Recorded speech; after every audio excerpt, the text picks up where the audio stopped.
So we've been talking about the let them theory, right? Mel Robbins' book. And this is the third week. And it's looking at mastering adult relationships. So here's what Mel says. Friendship is one of the best and most meaningful aspects of the human experience. We all deserve to have amazing friendships in our lives. Friends are awesome. They make life much more fun and fulfilling. They can become the family we have chosen for ourselves. And in the song, just sung by Amy and Jesse, For You, a true adult friendship means that I will be there for you when I'm up against the wall. We need to trust that, even when it means that sometimes we have to butt out of people's lives and let them. And let me stop thinking that I'm in charge. The more we let people be who they are, the better your relationship will be. And it's interesting, from the time we were children and went to preschool, that didn't exist when I was a child, but you know what I mean. It exists now. And children all form groups, don't they? They're put in groups. You like sports, you are with that group. If you like the arts, you're with that group. And you interact with them all the way through high school. Even if you change and go to different schools, some of you go together. And then when you go to college, you find a new group again. So friends are changing a lot. Some of these friends become our lifelong friends, but many friends scatter over time. So we find ourselves ending and creating new friends. Unfortunately, some of us have not developed adult friendships. We're still in junior high and high school, having our feelings hurt when we're not invited to a party. When we see a little group talking, they must be talking about me. Not getting the response that we're looking for from Facebook. Gee, I need to be liked. And I need to like somebody right now. Sometimes we don't text back in the right time when somebody thinks we should. And we cause gossiping, we cause drama, wanting to be in control. So the second part of her book really talks about let them, but then let me. Let me. Let me stop thinking that I can control others. Let me start controlling me. Let me become more aware of who I am. We go through life with ups and downs. We know this. And hopefully these relationships that are immature for us will drop away so that we become aware of our true self, that we trust our good, and we trust that we've outgrown certain parts of us. If we do that, we're still approaching an adult relationship in a different way. But if we keep doing it, then we're doing exactly what we did when we were kids, junior high and high school stuff.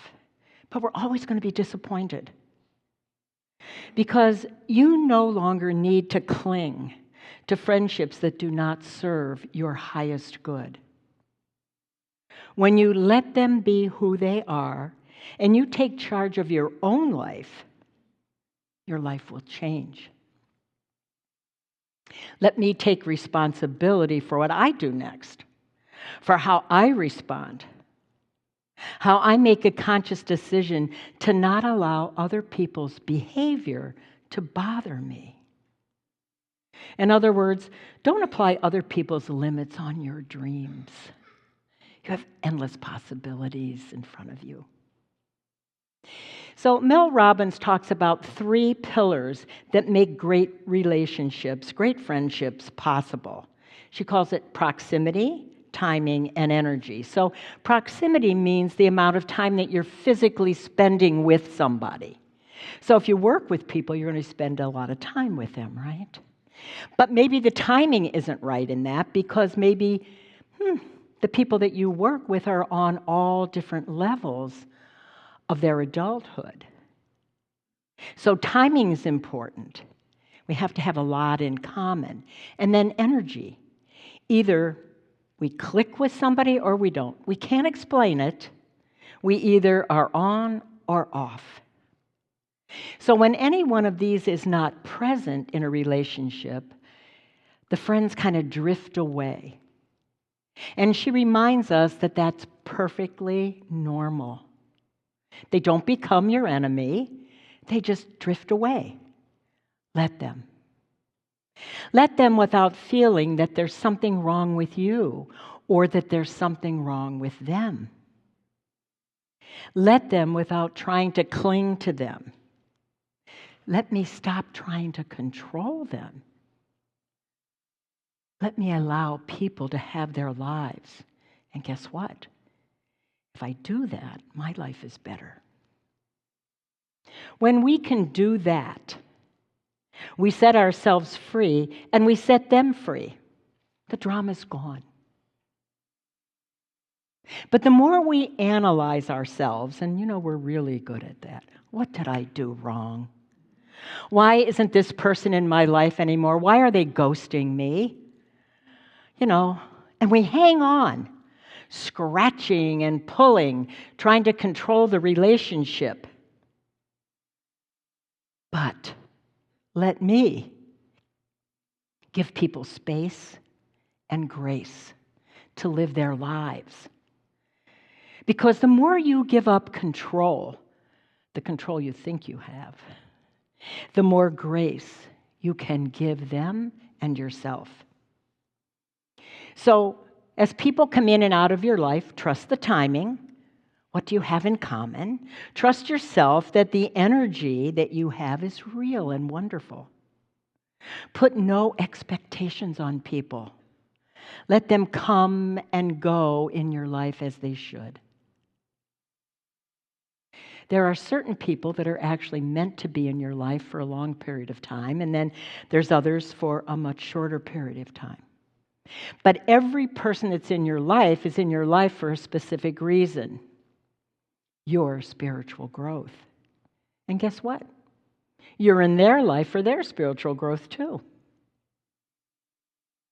So it's hard and it's sad when someone we jive with goes away. They either move or there's something that happens that their lives change or your life changes. And we have to let go. We have to let them. And take responsibility for what I'm going to do next. Let me let go and be at peace. Remember, friendships fall in and out of our lives, and that is normal. And Mel reminds us that true friendships require a lot of flexibility. That's why it's not personal when people come in and out of your life. Let them. And let me take my life and go on and not take it personally. Let my attitude, my behavior, my values, and my needs be of compassion and empowerment. Trust the timing of people in your life and the energy. And let me see the gift that they have given me when they've been in my life. Forgive them if necessary. Be compassionate. Meet them where they are in their lives at that time. You may feel abandoned. It's hard. You spend a lot of time, you think, with a relationship, and then before you know it, it's gone. And not when you were ready. But as time passes, you will realize that new responsibilities open, new possibilities open for you. We can take what we've learned from the relationship and let Spirit in. Open our hearts. Let yourself heal. and allow Spirit to guide you to the next place. We need to thrive through the changes in our lives and stop trying to control. If they don't call you, if they don't text, if they ghost you, it's hard. You feel alone, you feel abandoned. But please don't be hateful toward them. Don't personalize it. Let them, and let you be in control of you, the only person you really can control. Let other people's behavior be their behavior, and don't take it on. When you lose touch with somebody, it doesn't mean that you've lost them. How many friends have been in your life that you've had for a long time and you kind of lose touch with them for a while? Yet because of the friendship, because of the proximity that you were able to spend lots and lots of time with them, and she says it takes over 200 hours to spend with somebody before a relationship becomes deeper. And I don't think she meant 200 hours all at once. Whew. That's like too much, right? But what happens is these people that we've had in our lives that are gone for moving or whatever it is, and we see them again or we're in touch with them in a few months, we take up right where we left off because we haven't personalized it. We know that friendships come and go. There is so much that goes on in our lives, and we have to let people be people and not take it personally. It doesn't mean they're against you. We need to stop controlling and let me be at peace and come back to myself. 18 years ago, I had to take care of my late husband, John, who had a debilitating health issue, and I had no time for anyone, no one. I was exhausted. I was the caregiver. I was looking for every minute I could get so that I could take care of myself to go on with the next thing that needed to happen. I didn't have the bandwidth for anything else. Half the time, I couldn't even look at my phone until it was bedtime, and then when that happened, I thought, I just can't. I had a thriving coaching business before that, and it all but went away because I had to take care of my husband. Thankfully, I had a great friend who happened to be my neighbor, and like the song says, I'll be there no matter what. I'll help you carry the load. With no expectations, she let me, and she was with me. And she's still a very close friend, even though we live 1,500 miles away from each other. And here's what I know and I believe. The deepest core within me, that every person in my life is a unique expression of God, and therefore every relationship has a sacred connection where there is proximity, time, and energy, even if it's misaligned a little. I am called, me, Eileen, to recognize and honor the divinity in them, and at the same time, let them go. Simply let them. We don't have to have a million friends. We don't have time for that, do we? For a friendship to be meaningful and close, it takes time, effort, and energy. The healthiest relationships are built on unconditional love, compassion, understanding, and forgiveness. There is a deep, meaningful connection beyond that superficial level. A deep, meaningful relationship begins with our own self-awareness and self-love. A relationship that is healthy requires responsibility. It means being aware of our thoughts and our feelings and actions and having proper boundaries, which means we get to appreciate one another. We let them. So the theory allows for us to have deep, deep friendships, to be free, to be compassionate, to be loving. to have no expectations, no controlling. Let me just enjoy. Jesus taught us that love is the foundation of all relationships. He didn't say, it's okay for you to mistreat others, and it's okay for others to mistreat you. Instead, he taught us the greatest commandment, and that's found in Matthew 22, verse 37 to 40. Love the Lord your God with your whole heart, with your soul, and with your mind. This is the first and greatest commandment. The second is like it. Love your neighbor as yourself. If we are able to really open our hearts and let God in and love God with our whole soul and our whole mind, then I'm able to love myself. I am able to love my neighbor. And if you're able to do that, I guarantee you, you will have healthy adult relationships.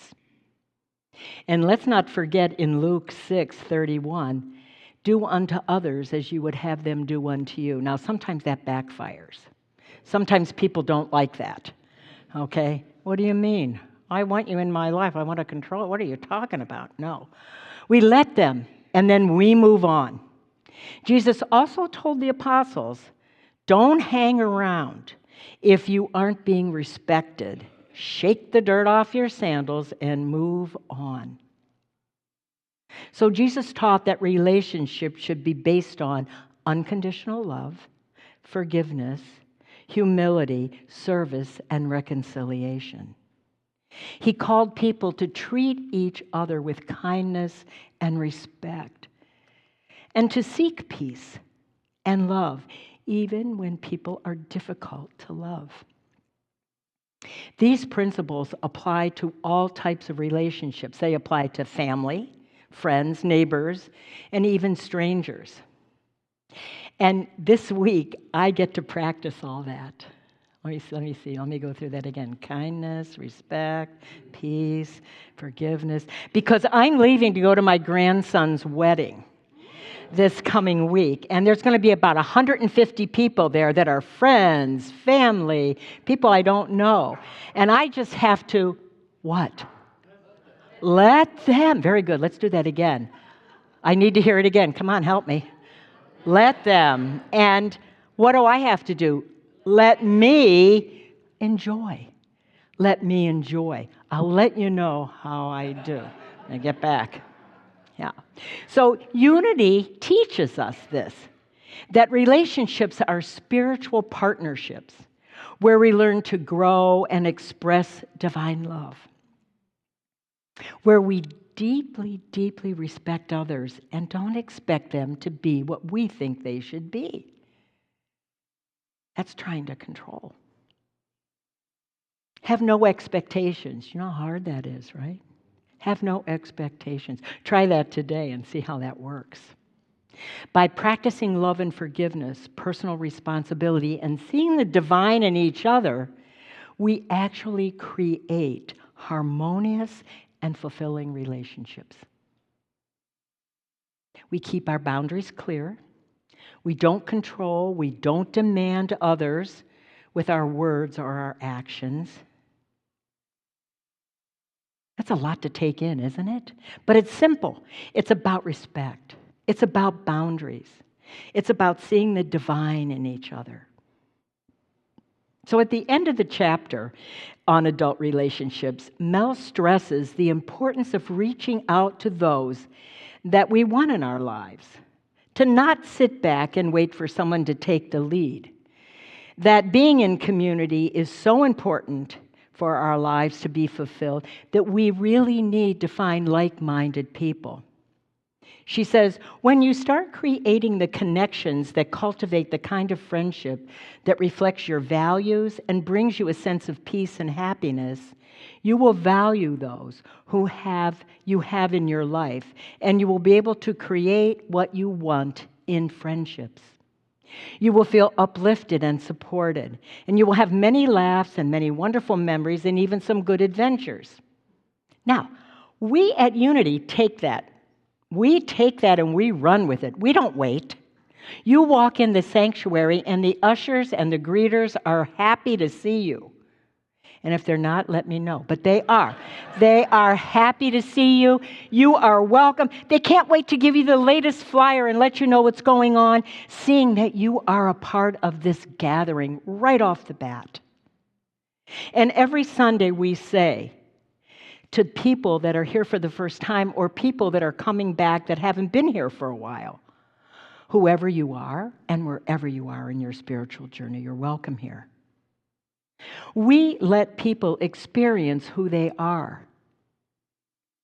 We keep our boundaries clear and let you be at unity without us interrupting your experience or interfering.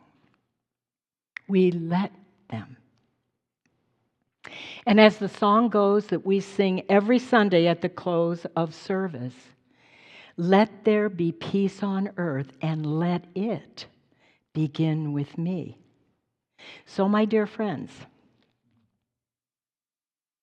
you will have friends your entire life that are long, long friends, even though the proximity may change. But they will be in your life because you have cultivated a love and a respect. And you cherish that friendship. You will have friends because the timing is right. And now, hopefully, the timing is right here at Unity, where you become involved, where you step out of your comfort zone and know that you, by your presence, are helping to make a difference in this world, one kind act after another. You choose to surround yourself with this community, a ministry that uplifts and supports you, because the energy feels right and allows for your spiritual growth. You awaken to the Spirit within. You awaken to God. May we always be that in this beautiful, wonderful place. Because Jesus our way shower, simply says, life, love, and freedom are yours. The choice is always yours. And that's truly putting the let them theory into practice. So this week, I know what I have to do, and you probably know what you have to do. Look at your friendships. Check them out. Where are you with them? Let them, and let you be free. Let you be free. Let's pray.